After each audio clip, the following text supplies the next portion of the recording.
There is an island in the Maldives that was promised to China as part of a debt deal negotiated in secret by a president who was later convicted of money laundering. The new government that replaced him discovered the contract after taking office. They found they could not cancel it without paying a penalty the country also could not afford. The island is still under the terms of that contract.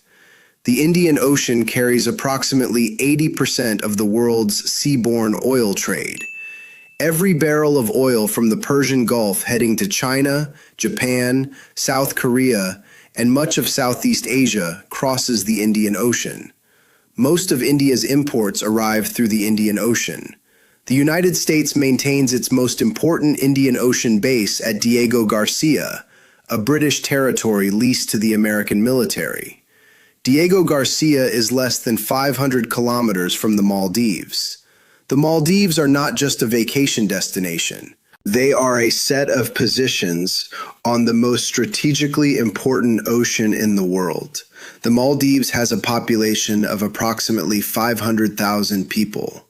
It has a GDP of approximately $7 billion. Its debt to China is estimated at more than $1.3 billion. For context, that is the equivalent of the United States owing approximately $9 trillion to a single foreign creditor. When a country owes that much to a single lender and cannot easily repay, the lender has leverage. That leverage can be exercised commercially, diplomatically, or strategically. In the Maldives, it has been exercised in all three ways simultaneously. So let's map how it happened. How a country of 500,000 people became a contested territory between three of the world's most powerful nations, without a single shot being fired.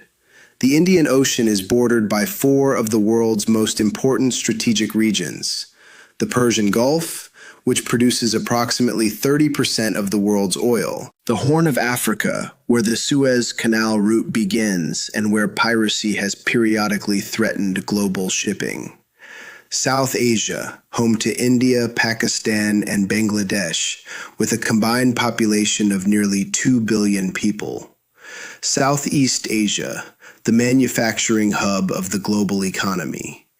Every major choke point between these regions runs through or adjacent to the Indian Ocean. Hormuz, Malacca, Bab el-Mandeb, the Mozambique Channel, the 8-degree Channel, which runs directly through the Maldives.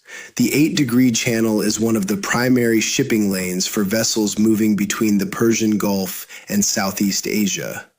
The Maldives sit astride it. Whoever influences the Maldives influences that channel. Between 2013 and 2018, the Maldives government under President Yamin borrowed approximately $1.5 billion from China for infrastructure projects. The projects were real. A bridge connecting the capital Male to the main airport island, the China-Maldives Friendship Bridge, airport expansion, housing projects, road construction. The loans were not disclosed in full to the Maldivian parliament. Some agreements were classified. The interest rates were significantly above market rates for comparable development financing. In 2018, the IMF published an assessment warning that Maldives' external debt had reached levels that posed significant risks to macroeconomic stability. The government did not change course. When Yamin lost the 2018 election and the new government took office, they commissioned an audit. The audit found that the true debt was significantly higher than publicly reported. Some contracts included provisions that gave Chinese entities exclusive operational control over specific infrastructure for periods of up to 99 years. India considers the Maldives part of its strategic neighborhood. For decades, India was the dominant external power in the archipelago, providing military assistance, budget support, and disaster relief. China's entry changed the equation. The Yamin government tilted sharply toward Beijing. The Soli government that replaced him tilted sharply toward New Delhi. In 2023, Mohamed Muizzu was elected president on a campaign that included the slogan, "India Out." He asked Indian military personnel to leave the Maldives. India withdrew them. He flew to Beijing before visiting New Delhi, a break from Maldivian diplomatic protocol that was read as a signal in every capital that was paying attention.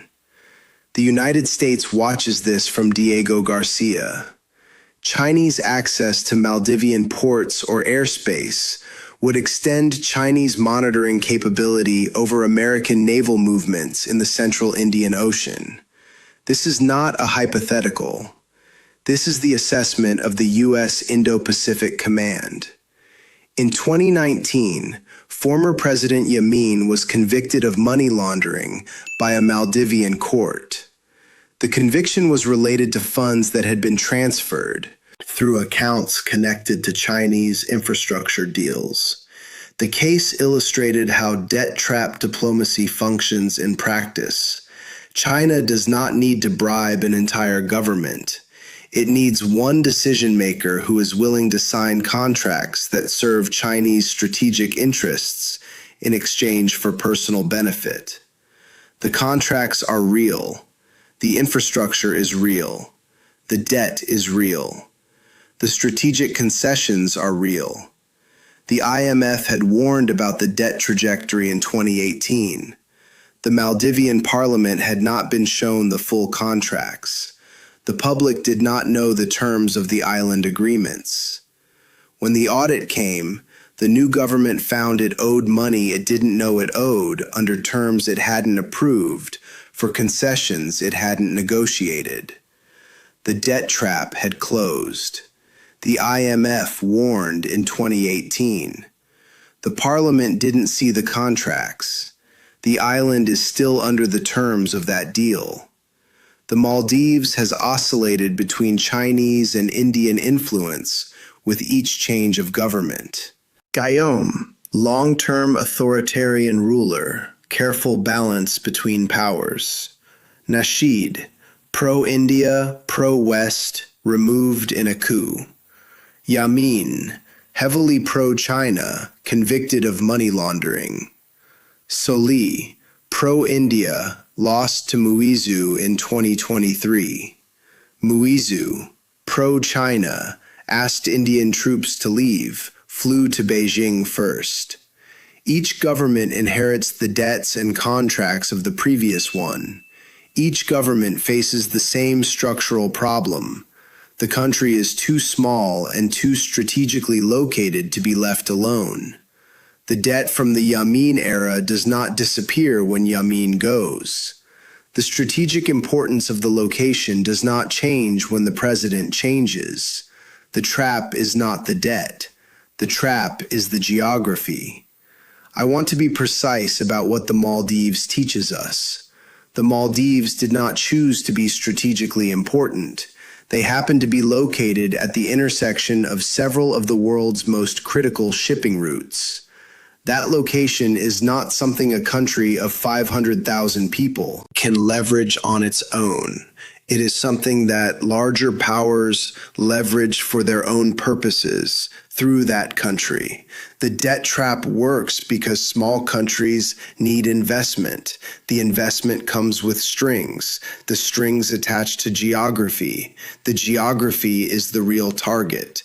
The 11 episodes of this series have mapped minerals, shipping lanes, drug routes, military bases, criminal networks, rare earths, submarine cables, gold routes, Chinese infrastructure in 2 hemispheres, organ markets, and now a 500,000 person archipelago caught between 3 superpowers. The pattern is always the same. Something small is strategically critical. Something critical cannot defend itself. Something that cannot defend itself becomes someone else's asset. If any small country in a strategically important location can be captured through debt without a single act of violence, What exactly does sovereignty protect?